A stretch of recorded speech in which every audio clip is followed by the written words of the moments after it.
Kamu pasti sering dengar istilah pemberdayaan ekonomi rakyat kan? Tapi, apa sih artinya sebenarnya? Banyak yang mengira ini sekadar bagi bantuan atau modal usaha. Padahal, esensinya jauh lebih dalam dari itu. Ini adalah soal memberikan daya atau kekuatan, agar kamu dan masyarakat bisa mandiri dan tidak terus bergantung pada pihak lain selamanya. Konsep ini penting banget buat Indonesia, di mana sebagian besar ekonominya digerakkan oleh usaha kecil milik rakyat. Mulai dari warung kelontong, petani di desa, hingga nelayan di pesisir. Semua butuh diberdayakan. Nah, dalam video ini akan mengajak kamu menggali lebih dalam tentang kebutuhan esensial dan apa saja yang diperlukan untuk mewujudkannya. Tapi sebelum itu, silahkan klik subscribe dan like channel ini ya. Modal itu ibarat bensin buat motor usaha. Tanpa modal, ide bisnis sebagus apapun bakal susah jalan.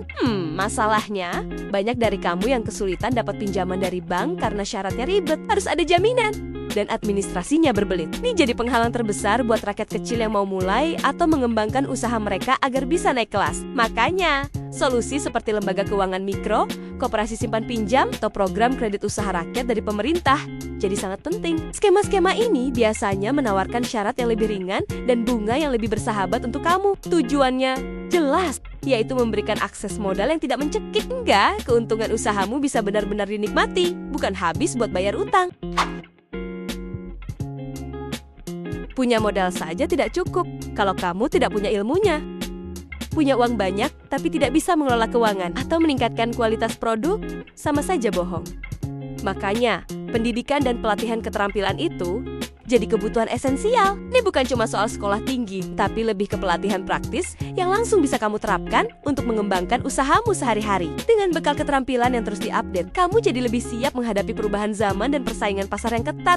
Kamu bisa lebih inovatif, cepat beradaptasi dengan tren baru, dan tidak mudah menyerah saat ada tantangan.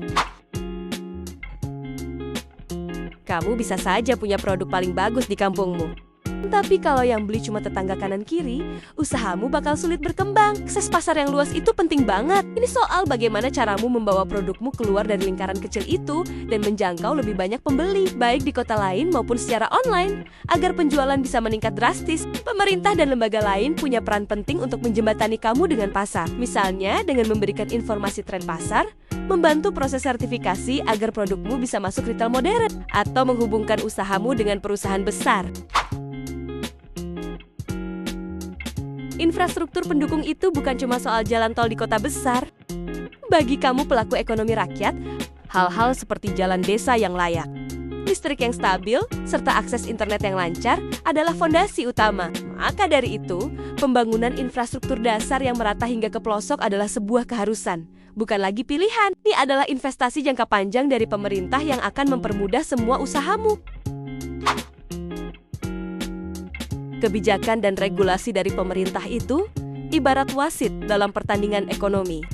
Kalau aturannya ribet, berbelit-belit, dan lebih menguntungkan pemain besar, kamu yang usahanya masih kecil pasti akan kesulitan. Proses izin usaha yang prosesnya lama dan mahal, atau pajak yang memberatkan, bisa membuat semangat bisnismu padam sebelum sempat bersaing secara sehat di pasar. Makanya, kebijakan yang pro rakyat itu sangat esensial. Hidup ini penuh ketidakpastian kan? Usaha bisa tiba-tiba sepi, kamu bisa jatuh sakit, atau terjadi bencana alam yang tak terduga.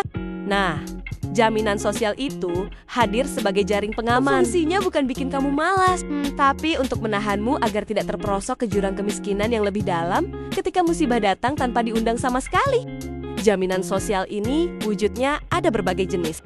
Ada jaminan kesehatan seperti BPJS yang sangat membantu saat kamu atau keluarga butuh berobat. Pemberdayaan ekonomi rakyat, pada intinya, adalah perjalanan panjang untuk membuat kamu benar-benar mandiri. Ini bukan sekadar soal memberi modal, tapi membangun kapasitasmu agar bisa mengontrol sumber daya dan mengambil keputusan sendiri. Semua pilar, mulai dari pelatihan, akses pasar, hingga pendampingan, punya satu tujuan akhir: mengangkat kamu dari kemiskinan dan menciptakan kesejahteraan yang berkelanjutan. Maka dari itu, mewujudkan kemandirian ekonomi rakyat adalah kerja gotong royong yang butuh komitmen semua pihak. Kita bisa bersama-sama membangun Indonesia di mana setiap rakyatnya berdaya secara ekonomi. Terima kasih sudah menonton. Semoga video ini bermanfaat. Jangan lupa like, komen, dan subscribe untuk video menarik lainnya.